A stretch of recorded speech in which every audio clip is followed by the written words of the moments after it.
제가 대학생 때 굉장히 독특한 경험을 했습니다. 신비한 경험을 했는데 뭐냐면 이제 자전거 일주를 이제 출발하는 거였습니다. 양평에서 출발해서 목적지가 어디였을까요?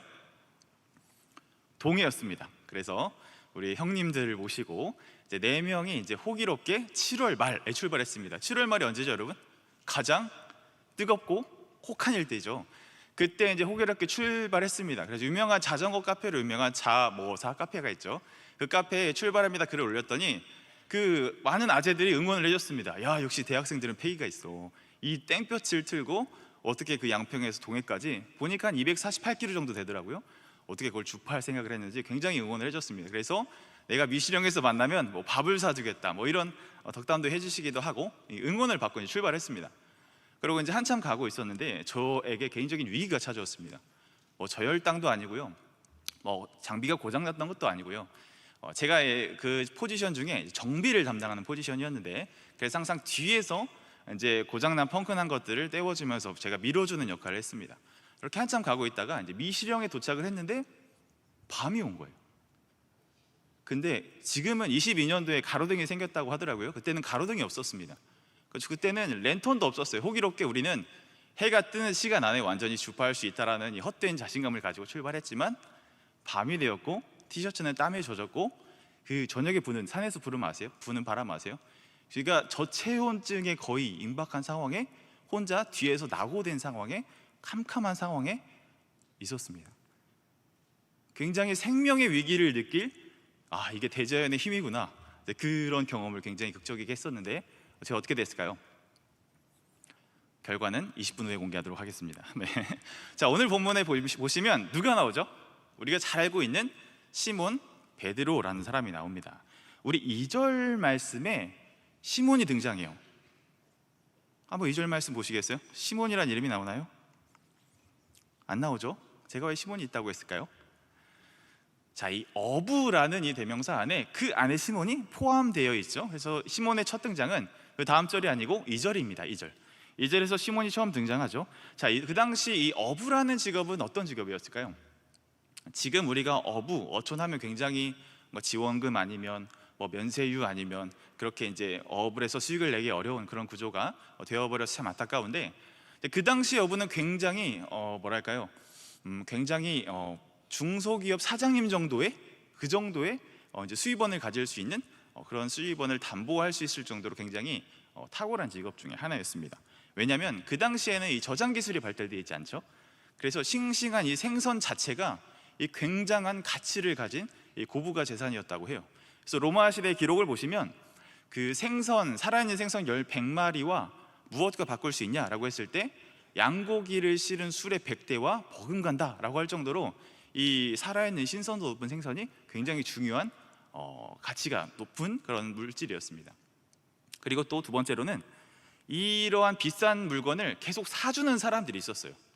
이걸 누가 사줬냐면 유대인들의 이 많은 규례들이 있습니다. 그 중에 이제 음식에 관한 규례들이 있는데 그 규례에 따라서 이 갈릴리에서 잡은 이 생선들이 굉장히 그 율법에 준한 음식이다라고 해서 유대인들이 계속해서 수매를 해주는 굉장히 좋은 상황이었습니다. 여러분 생각해 보세요.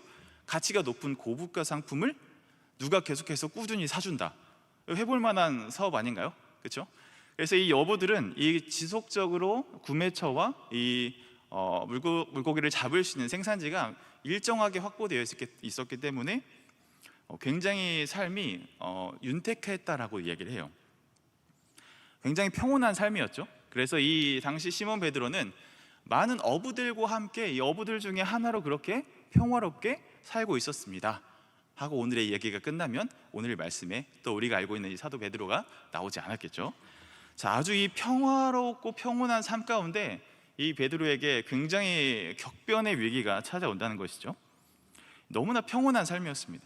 그런데 그 삶을 예수님께서 오셔서 그 삶을 흔드시죠. 자, 여러분들의 삶은 요즘 어떠세요?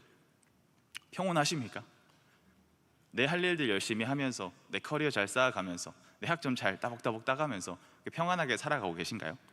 그런데 오늘 이 말씀을 통해서 내가 평안하다, 괜찮다, 이 정도면 나쁘지 않다라는 우리의 삶을 주님께서 흔드시고 다시 권면하시기 원하신다는 것이죠. 그래서 제가 2절 말씀을 좀 제가 현대에 맞춰서 여러분들에 맞춰서 새롭게 번역을 해봤습니다. 한번 들어보십시오. 그가 스터디 카페에 있는 것을 보시니 수험생들은 공부 중이었더라. 그가 잡코리아에 있는 것을 보시니 취준생들은 구직 중이었더라. 그가 입시 요강을 살펴보고 있는 것을 보니 편입 준비 중이었더라. 그가 교수님실에 불려가고 있는 것을 보니 랩실에서 고생 중이었더라. 그가 카페에 있었으니 컵을 씻던 중이었더라.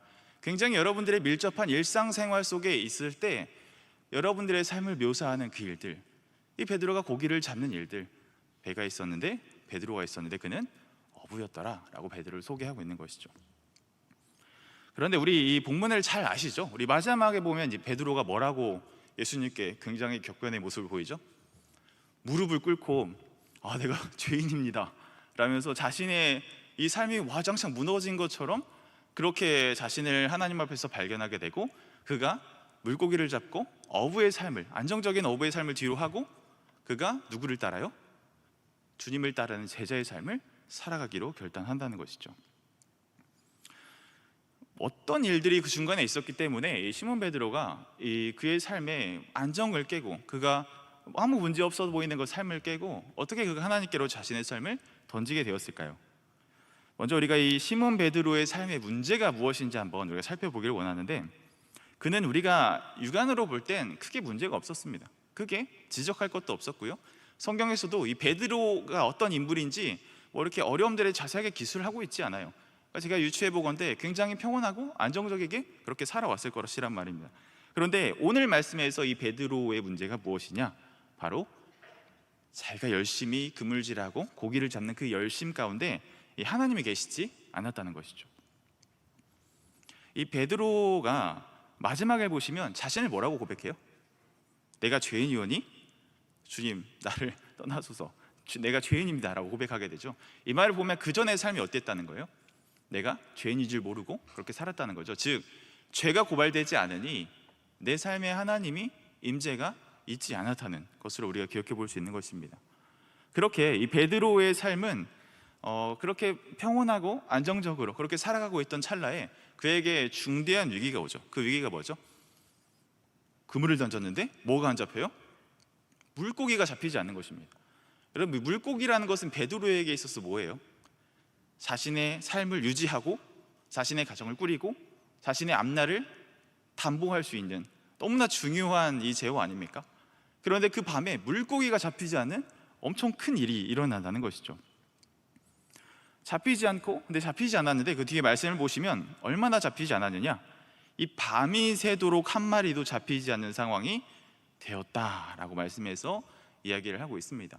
생각해 보십시오. 베드로는 굉장한 베테랑이지 않았을까요? 뭐 낚시나 뭐 이런 것들을 좋아하시는 분은 아시겠지만 물고기들이 다니는 길이 다 있습니다. 그 길목을 잘 외우고 있는 어부들은 그 그물을 쳤을 때 실패할 확률이 없어요.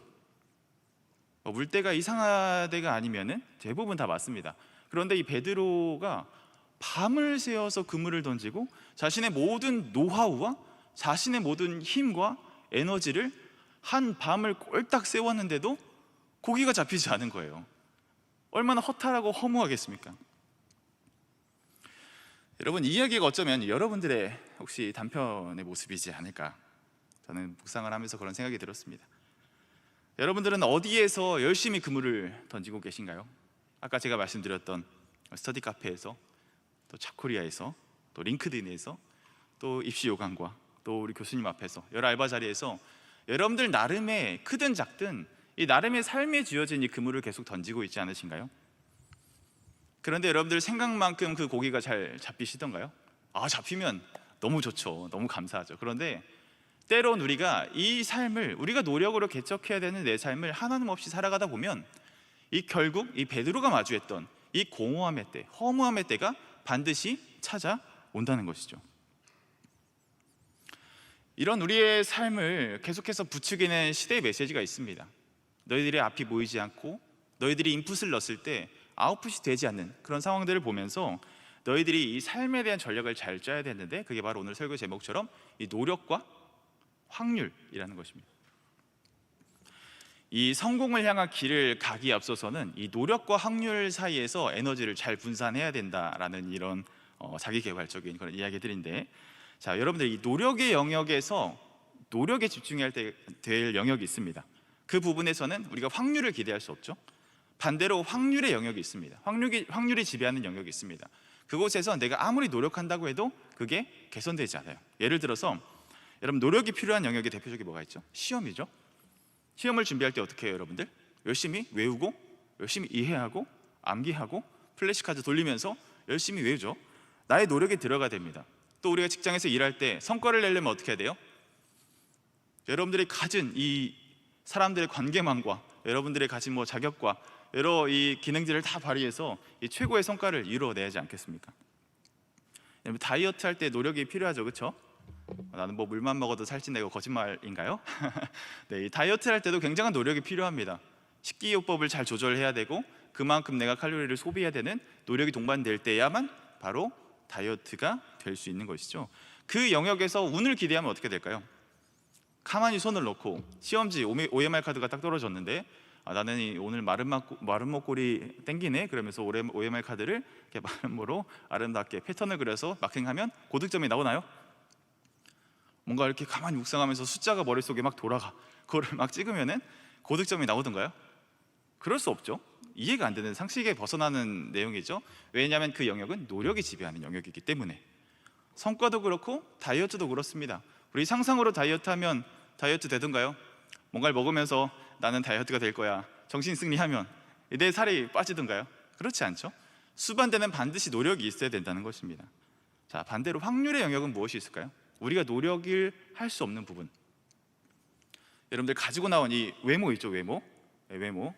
네, 갑자기 숙연해지는데 여러분들 이 얼굴 외모에 뭐 자신이 없고 이러신 분들 절대 자신 없어 하지 마십시오. 여러분들이 선택한 얼굴입니까? 아이콘 만들고 우리가 이렇게 아바타 만드는 것처럼 내가 셀렉해서 생긴 얼굴 아니잖아요, 그렇죠? 그저 주어졌다는 것이죠. 또 이 내가 부모님을 만나는 것, 내가 어떤 가정 환경을 만나는 것, 이 모든 것들이 다 내가 선택해서 이루어지는 것이 아닌 이 확률의 세계에서 결정되는 것들이랍니다. 또 우리가 대학을 어떠한 시험을 보고 나서 뭔가 추가 합격을 했을 때 이제 내가 예비 번호에 있는 그 순간, 그때 내가 뭔가를 더 노력한다고 그게 뒤바뀝니까? 그때는 주사위는 이미 던져졌으니 맡길 뿐인 것이죠. 또 내가 나의 삶을 정말 이끌어줄 이 귀인들을 만나는 그 일들, 그런 이벤트를 겪는 것도 어떤 내가 노력으로 보탬이 될 수 있겠지만 노력만이 그것들을 성립할 수 없는 그런 영역이 있다는 것입니다. 이 시대의 메시지가 무엇이냐면, 우리의 삶에 내가 던진 그물 속에 빈 그물이 있을 때 많은 노력과 또 한 번의 확률에 게임에 다시금 우리가 투입해서 우리가 다시금 전략을 정비하고 세워나갈 때 우리의 그물에 또 물고기가 잡힐 수 있다라는 것이 이 시대의 메시지라는 것이죠. 여러분들 멋진 전략 아닙니까? 노력해야 할 부분에서 최선의 노력을, 확률을 구해야 할 부분에서 나의 노력을 통해서 확률을 높이는 이 전략이라면 우리가 백승 할 수 있지 않겠습니까? 그런데 오늘 이 베드로가 어떤 상황을 겪어요? 자신의 많은 노하우들, 자신의 많은 경력들, 그리고 함께했던 많은 동료들의 네트워크, 이 일들을 다 사용해서 끌어했음에도 불구하고 밤새 물고기를 잡지 못하는 이러한 한계점에 봉착하게 되는 순간이 반드시 온다는 것이죠. 이 노력과 확률이 주는 프레임 안에서 그렇게 성실하게 살아가다 보면 여러분들 끝이 보인다, 좋은 날이 올 것이다. 여러분들 주변에 그런 분들 계시지 않습니까? 그 노력과 확률의 끝을, 이 정점을 뚫고 온 우리 학교에서 교수님들 다 그러신 분들이세요. 많은 경쟁을 뚫고 그 자리에 오신 분들, 여러분들 그분들의 삶을 보면 행복해 보이시던가요? 나도 교수님처럼 되고 싶다, 이런 분들이 계시던가요? 계시면 너무 감사하지만 때론 그 삶에 찌든 모습들, 때론 우리가 보기에 배워서는 안 될 그런 아픔들, 모습들, 이런 것들이 또 보이기도 할 때 인간적인 좀 아쉬움이 들기도 하죠. 또 작게는 우리 사랑하는 부모님 어떠십니까? 열심히 여러분들을 또 뒷바라지하고 잘 지금까지 오기 위해서 열심히 애쓰고 힘써서 노력하시고 확률을 좁혀서 여러분들의 삶이 더 나은 삶을 살아갈 수 있도록, 우리 가정이 더 나은 길을 갈 수 있도록 애쓰고 수고해 오신 이 여러분들 부모님의 이 늘어나는 주름살을 바라볼 때 마냥 행복하시던가요? 또 아침에 공부하기 위해, 알바하기 위해 열심히 잠을 자고 일어나서 아침에 눈을 뜬 이 내 얼굴을 거울로 바라봤을 때 내 삶을 보면서, 그런데 비춰진 내 거울을 보면서 이 노력과 이 확률의 프레임 안에서 살아가는 삶이 내 삶의 진정한 소망이 있을까? 이런 고민들이 들 때, 요즘 말로 소위 이제 현타 온다라고 얘기를 하죠. 그런 상황에 우리가 반드시 이 노력과 확률이라는 이 키워드를 가지고 뚫어낼 수 없는 그 임계점이 반드시 온다는 것입니다. 자, 베드로를 보십시오. 자, 그물을 쳤습니다. 자, 그물이 뭐죠, 여러분? 그물을 던지는 노력이 쌓이고, 또 큰 호수에서 이 물고기들이 다니는 이 길목에 그물을 침으로써 확률을 좁혀서 이 많은 물고기를 잡고자 하는 이 노력과 확률에 아주 최적화된 도구가 바로 그물 아니겠습니까? 그 노력과 확률, 노력과 운이라는 이 프레임에 최적화된 이 최고의 장비인 이 그물을 가지고 자신의 시간을 들여 열심히 물고기를 잡았는데 물고기가 없는 그의 삶의 공허와 허물을 그가 마주하게 되었다는 것이죠. 결국 그가 예수님을 만났고 끝내 하는 고백은 나는 죄인입니다 라고 한탄스러운 고백을 남기게 되는 것이죠. 다시 한번 시몬으로 한번 돌아가 볼까요? 시몬에게 어떠한 얘기가 왔죠? 이게 열심히 살다가 생긴 그냥 번아웃 같은 일일까요? 좀 더 노력해, 좀 더 힘을 내, 다시 전략을 정비해, 그래서 이게 해결될 문제일까요? 그는 또 다시 그물을 가지고 배를 타고 던졌을 때 물고기를 잡을 수 있을 확실한 것이 없어요. 다시 또 그 확률의 세계 안에 들어가야 됩니다. 다시 그 확률을 높이기 위해 그 노력의 세계 안에 다시 들어가야 된다는 것이죠. 그런 그에게 만난 이 오늘의 위기 가운데 주님이 찾아오시는 것입니다. 이 베드로의 삶을 다시금 반전을 일으킬 수 있을 만한 그런 그 단서가 무엇일까요? 그가 공허하고 허무한 삶에서 그의 자신의 삶의 가치와 방법과 그의 마음가짐이 바뀌게 된 그 사건, 바로 이 예수님, 그의 삶에 예수님이 있느냐 없느냐, 그것을 통해서 그의 삶에 큰 변화가 올 수 있었다는 것입니다. 그가 하나님과 함께 할 수 있었다라는 것에 대한 증거를 찾기 위해서는 우리도 동일합니다. 내 삶이 하나님과 동일하고 있는가, 내 삶이 하나님과 함께하고 있는가를 살펴보려면 오늘의 말씀처럼 이 위기를 만난 우리들의 마음, 위기를 만난 우리 실존을 우리가 가만히 관찰해 보아야 한다는 것이죠. 우리 3주간의 귀한 특세를 잘 마쳤습니다. 특세의 주제가 뭐였죠? 고난이란 주제죠. 결국 고난이라는 일들을 통해서 우리가 발견하게 되는 것이 무엇이에요? 명료한 솔루션입니까? 아니죠. 그 고난 속에서 하나님을 발견하고 하나님의 아들, 하나님의 존재로 속한 권속임을 내가 발견하게 될 때, 그때 내가 고난에 대한 신비가 하나님 안에서 풀어지는 이 신비한 많은 경험들을 우리의 삶을 해나가는 것이 바로 이 신자된 우리들의 이 참된 삶의 여정이라고 우리가 특세를 통해서 많은 은혜 누리지 않았습니까? 그러나 하나님이 없는 사람에게 그 위기는 그 자체가 형벌입니다.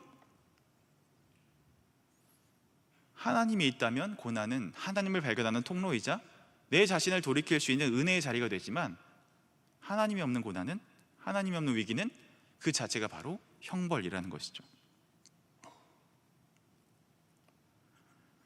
그는 그의 삶을 이제 더 이상 노력과 확률이라는 이 주제로 자신의 삶을 구원해낼 수 없는 상황까지 오게 됩니다. 그런 그에게 주님께서 찾아오시고 그가 죄인으로 인정하고 하나님과 동행하는 삶을 그가 어떻게 살아가게 됐을까요? 자, 먼저 이 베드로는 사실 오늘 예수님을 처음 만난 게 아닙니다.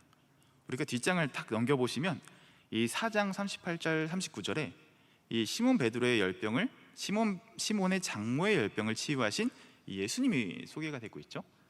그러니까 이 시몬은 이 예수님을, 이 장모님의 열병을 치유하는 그 현장에서 미리 만났었다는 것입니다.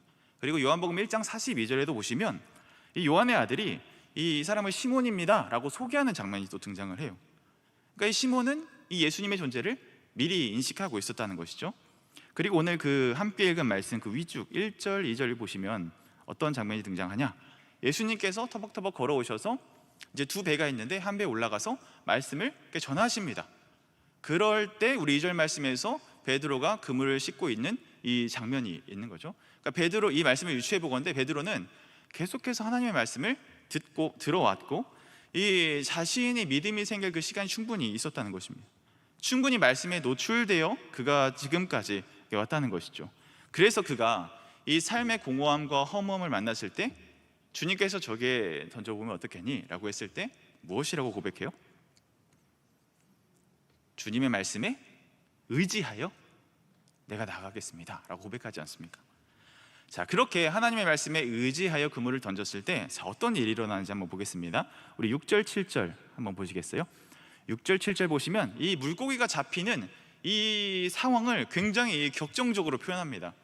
제가 영어 감독이었으면 이걸 어떻게 표현할까 고민했을 때 아마 저는 이 물고기를 폭탄에 담아가지고 완전 이렇게 터뜨렸을 것 같습니다. 자, 보십시오. 6절 7절 보시면 그물이 어떻게 됐어요? 찢어져 버렸죠. 그리고 어떻게 되죠? 두 배의 채움에 잠겼다라고 얘기하고 있습니다. 여러분들, 배가 굉장한 부력을 가진 이 도구인데 그게 잠길 정도면 물고기가 얼마나 많이 차 있었다는 얘기예요. 그리고 그의 그물이 찢어져 버렸다. 전 이 본문을 묵상하면서 그런 생각이 들었습니다. 어쩌면 예수님께서 너무 확실한 이 베드로에게 충격을 주기 위함이 아니셨을까? 그의 삶이 무엇으로 해석됐죠? 그의 삶은 물고기로 해석되던 삶이었습니다. 그런데 물고기를 잡느냐 만선이냐 이런 개념을 넘어서 주님께서 그냥 그 그물을 물고기로 찢어버리시고 그 가져간 두 배에 차고 넘치도록 그 배를 잠겨버릴 정도로 물고기를 아주 그냥 터지게 부어버리셨다는 것입니다. 그것을 본 베드로는 어떤 생각이 들었을까요? 분명히 몇 시간 전까지만 해도 자신은 어떤 상황이었죠?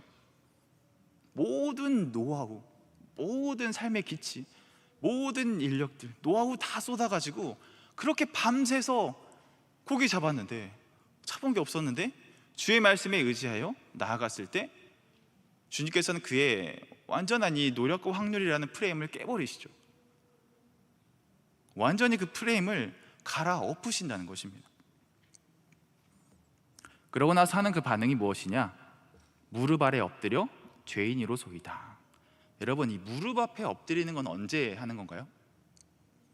이 당시 배경에서 이 무릎 앞에 엎드린다는 것은 이 굉장한 존중을 표시하는 것이기도 하고, 이 전쟁에서 진 이 패배국들이 승전국 로마 군인에게 엎드릴 때, 항복을 표현할 때 하는 말입니다.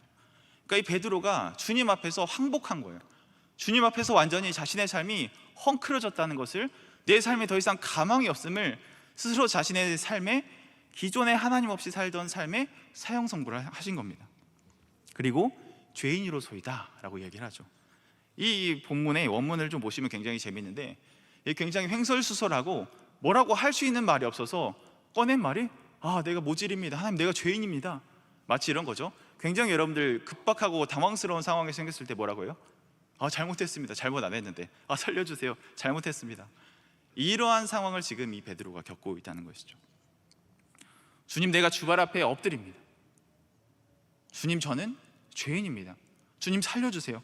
주님, 내가 이 노력과 확률이란 프레임 안에서 이 최고의 그것을 갈고 닦은 이 그물이란, 내 삶의 최고의 비장의 무게인 그물을 던졌음에도 내 삶에 건질 수 있는 것이 하나도 없었지만, 주님의 말씀을 의지하니, 주님이 나타나시니, 주님이 내 삶을 그분의 말씀으로 해석해 하시니, 내가 물고기로만 살던 삶이 물고기가 아니어도 살겠다라는 내가 그 소망을 발견했습니다.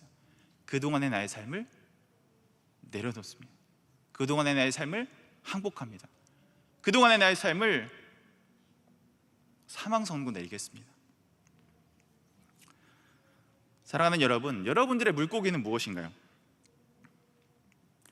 이 주님 없이도 이 어부 중에 한 사람으로 이렇게 살아도 괜찮겠습니다 라는 고백을 여전히 마음속에 가지고 계신가요?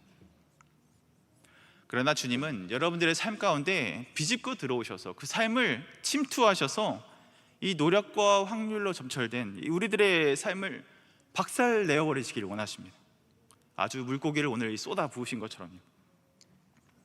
오늘의 말씀의 제목처럼 이 확률과 노력으로 통하지 않는, 그것을 넘어서는 일들을 우리에게 하나님께서 준비하심으로 하나님이 물고기를 쫓던 우리의 인생을 건지시기를 원하신다는 것이 바로 오늘의 핵심 메시지인 것이죠. 여러분들의 삶에 여러분들의 물고기만 쫓던 삶이었습니까? 물고기로만 설명되던 삶이었습니까? 이제 그 삶을 버리십시오. 이제 내 인생이 주님의 말씀 앞에 서기로 여러분 결단하시기 바랍니다. 오늘 주님의 말씀은 우리를 인도하시는, 우리를 부르시는 정체성을 완전히 뒤집어서 새롭게 쓰길 원하신다는 것이죠. 그러면 이러한 우리의 실존을, 우리의 존재를 다시금 뒤바뀌길 원하시는 그런 간절한 마음이 생겼다면 오늘 우리가 붙잡아야 할 복음의 메시지는 무엇일까요? 바로 우리 예수님이 우리에게 오시는 이 방법을 우리가 기억할 필요가 있는데, 우리 예수님이 우리를 살리시는 방식은 이 노력과 확률의 세계를 뛰어넘으시는 방법으로 우리가 오십니다. 여러분, 구원은 우리의 노력으로 이루어지는 것입니까? 구원은 전적으로 하나님에게 있으시죠. 그리고 우리가 구원을 받기 위한 확률을 높일 수 있는 우리들의 많은 수단들이 있습니까? 예배에 나오면 그 확률이 높아지나요? 말씀 보고 큐티하고 리딩 지저스 하면 그 확률이 높아지나요? 훈련은 우리가 은혜를 담는 그릇이기 때문에 우리가 하나님의 권속된 사람으로서 훈련의 자리를 행할 때 더 많은 은혜를 담을 수 있는 그릇이 넓어지는 효과가 있습니다. 그러나 그것이 우리의 구원을 장담할 수는 없죠. 이 구원이라는 영역은 굉장히 무기력한 영역이에요. 우리의 노력과 우리의 확률로 절대 비집고 들어갈 수 없는 그러한 영역이라는 것입니다.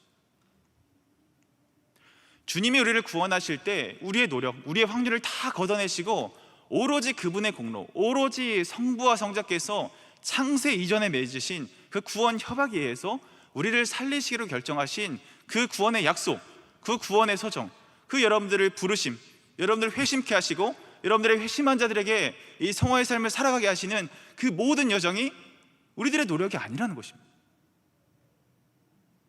그럼 이런 질문이 생기죠. 구원은 너무 수동적인 거 아닌가요? 그럼 우리가 뭘 해야 될까요? 여러분, 이것이 복음입니다. 여러분, 누가 뭐 거저 준다면 굉장히 좋잖아요. 기쁘잖아요. 그렇죠?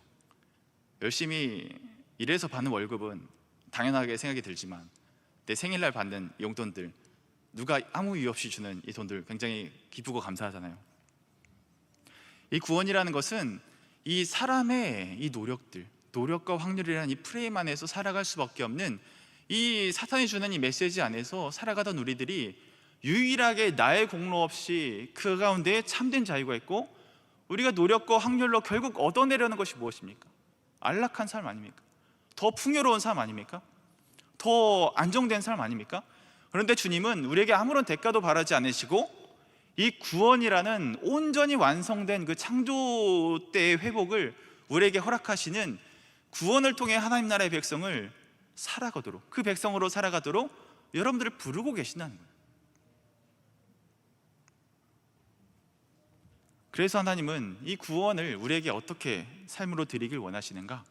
바로 사랑으로 우리에게 오신 것이죠. 우리 에베소서 2장 8절과 9절 말씀, 우리 말씀이 준비되어 있으면 한번 같이 읽어보도록 하겠습니다. 시작. 너희는 그 은혜에 의하여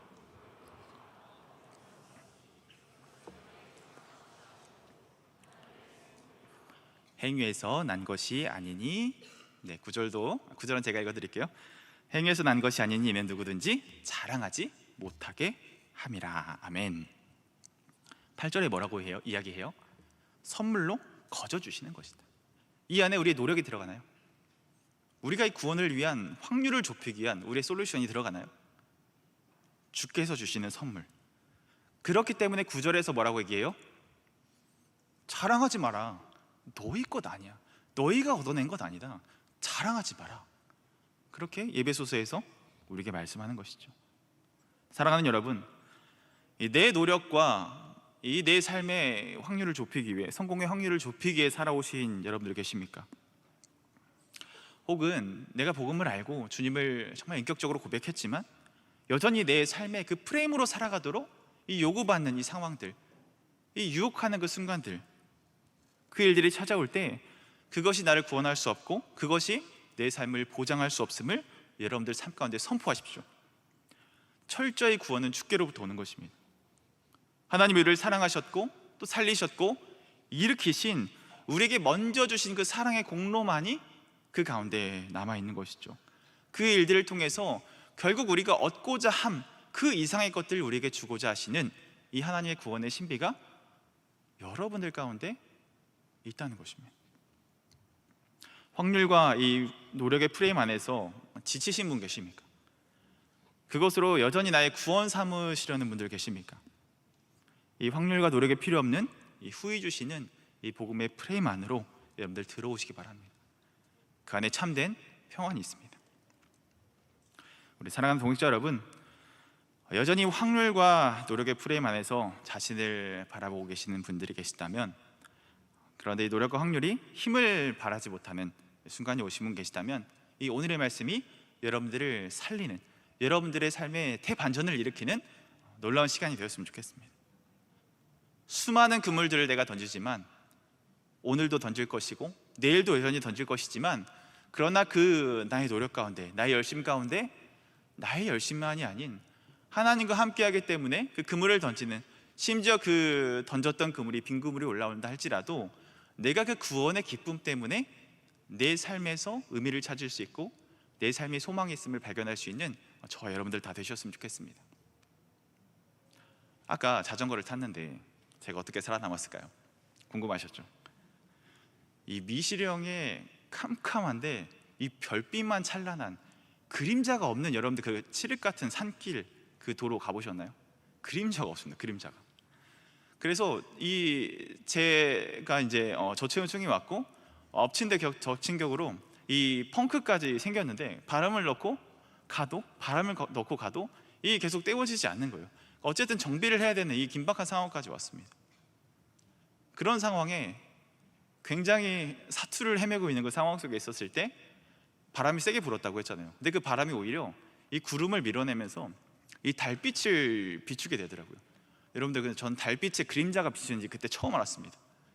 그래서 그 달빛에 의지해서 PT병을 까가지고 튜브를 꺼내가지고 펑크난 곳을 찾아서 그 달빛으로 정비를 해서 다시 본대에 합류할 수 있었습니다. 여러분, 칠흑 같은 그 어둠이 있을 때 제 노력이 통하지 않았어요. 내가 어디가 고장난지, 내가 이 날씨를 조종할 수 있을지, 이 확률의 세계 안에서 나의 삶을 내가 스스로 구원할 수 없었습니다. 그런데 무엇이 비추자? 달빛이 비추자 제가 정비하기 시작하고, 제가 길을 잃고 따라가기 시작했고, 제가 살아날 수 있었던 것이죠. 복음이 마치 이런 것입니다. 여러분, 이 노력과 확률로 통하지 않는 이 세상 속에 결국 그 정점이 올 때 여러분들이 붙잡아야 할 것은 무엇이냐? 바로 노력과 확률을 무력하게 하는 우리의 참된 빛이신 그 예수 그리스도를 붙드는 것이 여러분들의 삶의 유일한 대안이심을 꼭 기억하시길 바랍니다. 오늘 말씀을 마무리하겠습니다. 사랑하는 우리 야백스 동역자 여러분, 한창 이 발표, 여러 취직, 또 신학기를 준비하고 계시는 여러분들의 시간들이실 텐데요, 오늘의 말씀을 통해서 내 인생의 물고기가 전부가 아니라는 것을 꼭 기억하시기 바랍니다. 하나님 없는 노력과 운은 우리의 삶에 밑 빠진 독처럼 계속 물만 붓는 일일 것입니다. 아무리 채워도 채워지지 않는 삶의 문제를 하나님께 가져가실 때 노력과 확률을 뚫으시고 이겨내신 구원의 기쁨 가운데 저와 여러분들의 삶이 새롭게 해석되는 저와 여러분들 다 되시기를 주님의 이름으로 간절히 소망합니다.